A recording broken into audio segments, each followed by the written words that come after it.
AHN news खबर दुनिया भर से।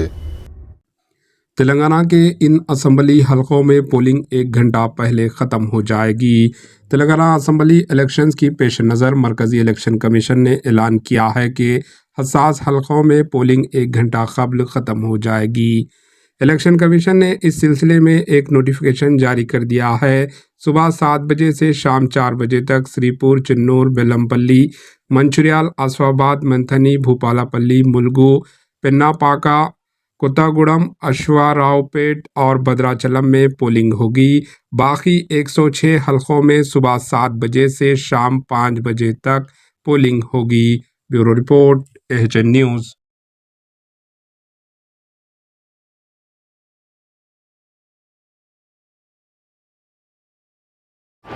AHN न्यूज़ को लाइक करें, शेयर करें और सब्सक्राइब करना ना भूलें।